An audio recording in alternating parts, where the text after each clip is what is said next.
નમસ્કાર મિત્રો, સ્વાગત છે તમારું HNGU સ્ટડી પોઈન્ટ યુટ્યુબ ચેનલના એક નવા વિડીયોમાં.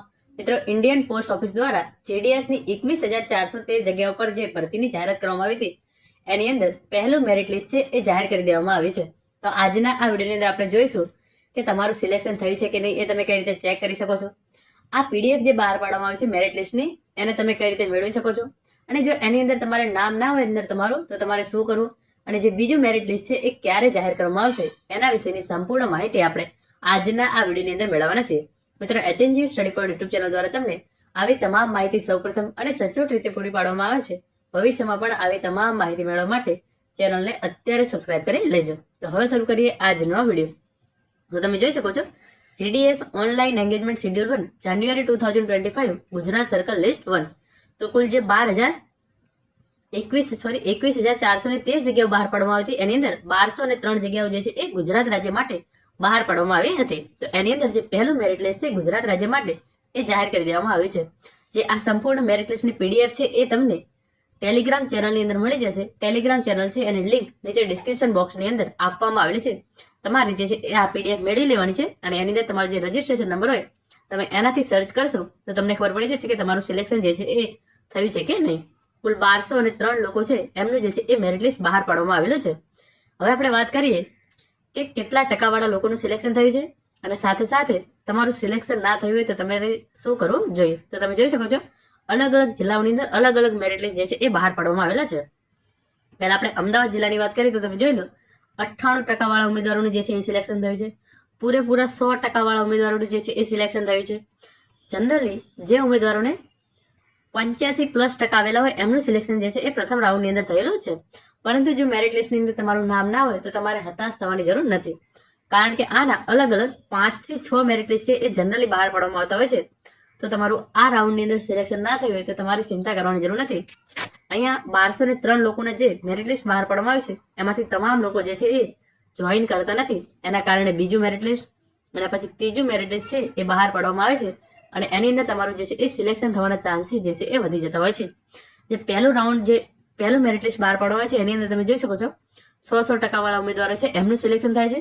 પરંતુ જે બીજો રાઉન્ડ છે એની અંદર જેને જનરલી 70 થી 90% વચ્ચે આવેલા હોય એમનું જે છે એ સિલેક્શન થવાના ચાન્સીસ જે છે એ વધી જતા હોય છે. અહીંયા હું તમને કેટલાક લોકોના નામ દેખાડું, તમે જોઈ લો એમના ટકા જે છે એ અહીંયા છે 88%, 87%. આ જો તમે એક અહીંયા જોઈ લો 77% વાળા ઉમેદવારનું જે છે એ પણ સિલેક્શન થયેલું છે, પરંતુ એ દિવ્યાંગ કેટેગરીમાં થયું છે. તો આ રીતે તમે જોઈ શકો છો 77% વાળા ઉમેદવાર છે એમનું સિલેક્શન પણ થયું છે. તમારે જો જનરલી 80+ આવેલા હોય છતાં પણ તમારું નામ અહીંયા ના હોય તો તમારે કોઈ પણ પ્રકારની ચિંતા કરવાની જરૂર નથી. બીજા અથવા તો ત્રીજા મેરિટ લિસ્ટની અંદર તમારું નામ જે છે એ આવી શકે છે. હવે આપણે વાત કરીએ કે જે બીજું મેરિટ લિસ્ટ છે એ ક્યારે આવશે. તો તમે જોઈ શકો છો જે આ મેરિટ લિસ્ટ બહાર પાડવામાં આવી છે એની અંદર જે ઉમેદવારો સિલેક્ટ થયા છે એમને ડોક્યુમેન્ટ વેરિફિકેશન 7/4/2025 સુધીમાં કરાવવાનું છે. તો આ ઉમેદવારો જે છે એ 7/4/2025 સુધીમાં એમને જે અહીંયા ઓફિસ આપેલી છે ત્યાં જઈ અને એમને જે છે એ ડોક્યુમેન્ટ વેરિફિકેશન કરાવવાનું છે. તો હવે 7/4/2025 સુધીમાં જે ઉમેદવારો ડોક્યુમેન્ટ વેરિફિકેશન કરાવશે એમનું જે છે એ સિલેક્શન થઈ જશે. પરંતુ જે ઉમેદવારો ડોક્યુમેન્ટ વેરિફિકેશન નહીં કરાવે તો 7/4/2025 પછી બીજું મેરિટ લિસ્ટ છે એ જાહેર કરવામાં આવશે. તો તમારે એનો જે છે એ વેઇટ કરવાનો છે.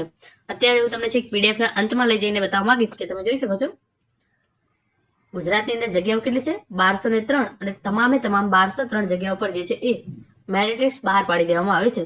તો હવે ઘણા બધા વિદ્યાર્થીઓને એવું લાગશે કે ગુજરાતની અંદર તો બીજું મેરિટ લિસ્ટ બહાર પડશે નહીં, પરંતુ એવું થશે નહીં, કારણ કે 7/4/2025 જે છે એ ડોક્યુમેન્ટ વેરિફિકેશન કરવા માટેનો સમય આપવામાં આવેલો છે. તો એની અંદર ઘણા બધા ઉમેદવારો જે છે એ ડોક્યુમેન્ટ વેરિફિકેશન કરવા માટે જશે, અને ઘણા બધા ઉમેદવારો જે છે એ ડોક્યુમેન્ટ વેરિફિકેશન કરાવશે નહીં. તો એના કારણે જે જગ્યાઓ ખાલી પડી રહેશે એનું જે સેકન્ડ મેરિટ લિસ્ટ છે એ ચોક્કસ જાહેર કરવામાં આવશે. અને જ્યારે સેકન્ડ મેરિટ લિસ્ટ જાહેર કરવામાં આવશે ત્યારે જે ઉમેદવારો સેકન્ડ મેરિટ લિસ્ટની અંદર સિલેક્ટ થશે એમને પણ જે છે એ SMS અને ઈમેલના માધ્યમથી જાણ કરવામાં આવશે. જે ઉમેદવારોનું પહેલા મેરિટ લિસ્ટની અંદર સિલેક્શન થઈ ગયું છે એમને પણ આ રીતે SMS અને ઈમેલ દ્વારા જાણ કરવામાં આવશે. તમારે જે છે એ ડોક્યુમેન્ટ વેરિફિકેશન કરવા માટે પહોંચી જવાનું છે. તમે જોઈ શકો છો 74% વાળા ઉમેદવાર છે એમનું પણ સિલેક્શન થયેલું છે, પરંતુ એ દિવ્યાંગ કેટેગરીની છે. પરંતુ જનરલી તમારે જો 80+ આવેલા હોય તો તમારે જે છે એ ધીરજ રાખી અને આગળના જે મેરિટ લિસ્ટ બહાર પડે એના માટે વેઇટ કરવો જોઈએ. આ તમે જોઈ લો 82%, 89%, એટલે કે જનરલી 80+ વાળા ટકા હોય એમના જે છે એ સિલેક્શન થયા છે. તો મિત્રો આ હતો આજનો આ વિડીયો, જેની અંદર આપણે પોસ્ટ ઓફિસ ભરતીની અંદર જે પહેલું મેરિટ લિસ્ટ બહાર પાડવામાં આવ્યું છે એ તમે કઈ રીતે જોઈ શકો છો એના વિશે. તો તમારે એ મેરિટ લિસ્ટ જોવા માટે ટેલિગ્રામ ચેનલની અંદર આ પીડીએફ છે એ મૂકવામાં આવેલી છે, અને લિંક નીચે ડિસ્ક્રિપ્શન બોક્સની અંદર છે. પછી કેટલા ટકાવાળાના સિલેક્શન થયા છે, તો જનરલી આપણે અહીંયા જોયું કે જે 85+ ટકાવાળા હોય એમનું જનરલી અહીંયા સિલેક્શન જે છે એ થયું છે. જનરલી તો 90% જે છે એ ઉમેદવારોના અહીંયા જે છે એ સિલેક્શન થયેલું છે. મેરિટ લિસ્ટની અંદર તમારું નામ ના આવે તો તમારે કોઈ પણ પ્રકારની ચિંતા કરવાની જરૂર નથી. આના 5 થી 6 મેરિટ લિસ્ટ છે એ બહાર પાડવામાં આવશે, અને આનું બીજું મેરિટ લિસ્ટ ક્યારે આવશે એના વિશે આપણે આજના આ વિડીયોની અંદર વાત કરી છે. આશા રાખું છું આજનો આ વિડીયો જે છે એ તમને ચોક્કસ ઉપયોગી થશે.